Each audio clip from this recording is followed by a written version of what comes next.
Interested in getting tickets to a concert or sporting event? Use SeatGeek and get $20 off on your next purchase with promo code OBERSPORTS. That's OBERSPORTS, Obersports. What's going on, guys? Jacob Ober here. So, it is March.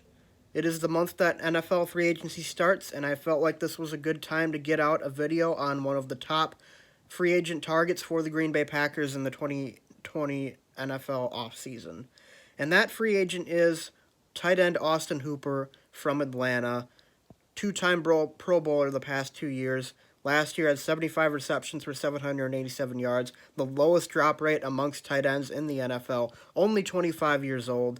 I know in my off-season wish list video I said that I was kind of, I didn't think the Packers really needed to go out and get a tight end, but man, if the Packers went out and got Austin Hooper, that is just, he is some kind of weapon offensively. He is coming off of a rookie contract. He's only 25 years old, which is very similar to the last year in free agency when we signed Amos and Zadarius Smith, Preston Smith, all those guys coming off of rookie contracts and were only like 25, 26 years old.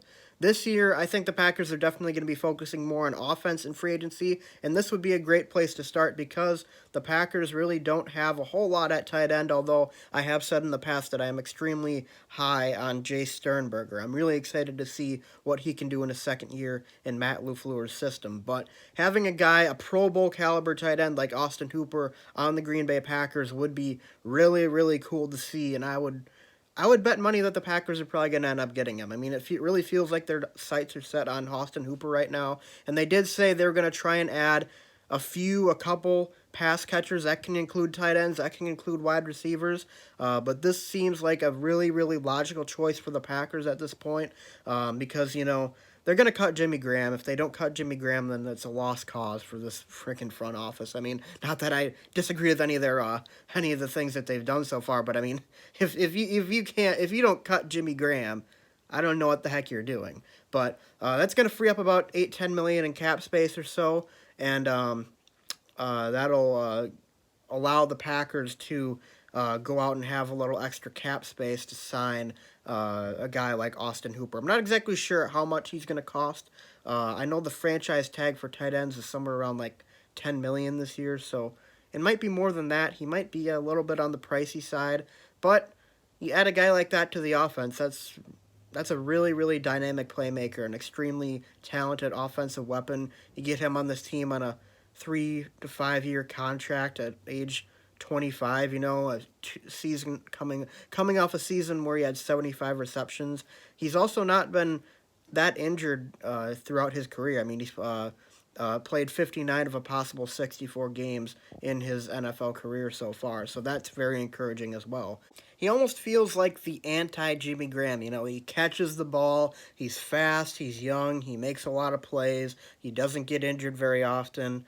The price range is probably going to be somewhere similar to where we signed Jimmy Graham, maybe a little bit more, but still, I mean, it almost seems like, it's everything that frustrates us about Jimmy Graham. That would be just so great to have a weapon on this offense and a tight end who can actually, be a difference maker in the games. And not to say that Jimmy Graham was completely awful in his time in Green Bay, but if we're looking to cut him in the second offseason of a 3-year deal, then he has not been that good. And really, I mean, it doesn't take a genius to know that Jimmy Graham has not been good in his time in Green Bay. But he did make that one catch against Seattle, got that first down that got us that playoff win. So thanks, Jimmy.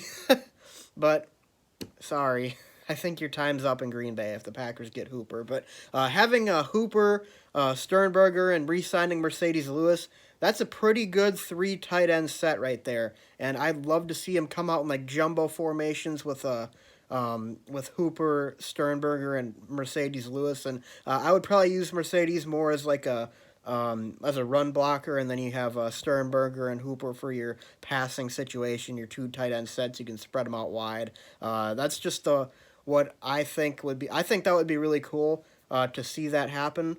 But I mean, we'll see what happens. I really like the Packers' odds of getting Austin Hooper. I'm really glad that they have their sights set on him. Like I said, I wasn't crazy about getting a tight end going into the offseason, but I mean, Austin Hooper is available. seems like there's mutual interest.